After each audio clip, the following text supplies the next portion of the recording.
Alright guys, day 5 of 31 Days of Horror. New watch every day this month. And today I watched The Gate from 1987 for the first time, which I was wanting to watch this one. I always heard that this was a cool horror movie and I really wanted to see it.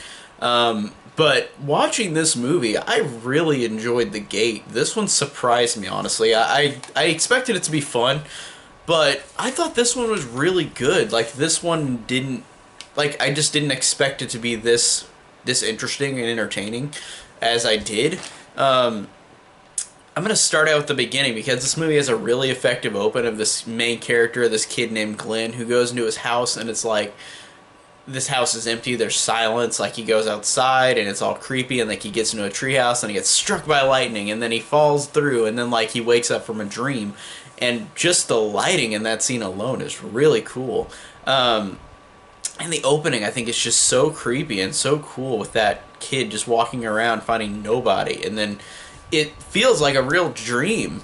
And the basic plot of this movie is that there is a portal opened, a gate, that demons come out of, and weird shit starts happening. And it's really entertaining because the way that they execute it is really well. And I like how they do it kind of subtly, too, at first, where, like, Glenn and his sister, like, their parents are going out for a trip for the weekend, and Glenn and his sister, like, the sister's having a party, and they lift up Glenn, and then he actually levitates up in the air, like, they don't, everybody's freaking out, like, what's going on?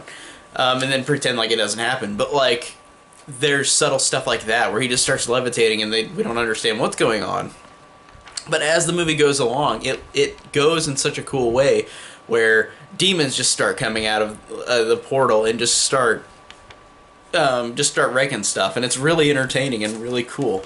And also, Glenn is played by a really, really young Stephen Dorff. That's really interesting, and I didn't know that until I looked at the credits. Like, that's Stephen Dorff. That's so weird because he's a kid. I just didn't recognize him. And this one has some really cool effects too. Like I said, the lighting is really great. The cinematography is really great. How beautiful this movie is and how it really looks like there was a good budget to it. And there's such cool effects, like with the little demons, like them running around, like they look like they're there. I think that's really cool. And like there's a scene with like a phone melting and like it's stop motion, but it looks really cool. And visually, this one is worth the price of admission alone for me.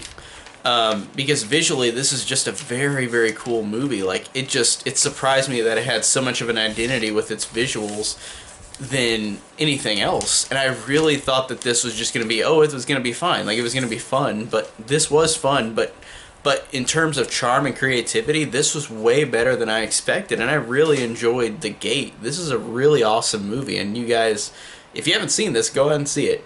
I watched it on Amazon Prime for free, so... that is my review on The Gate, and thank you guys so much for watching.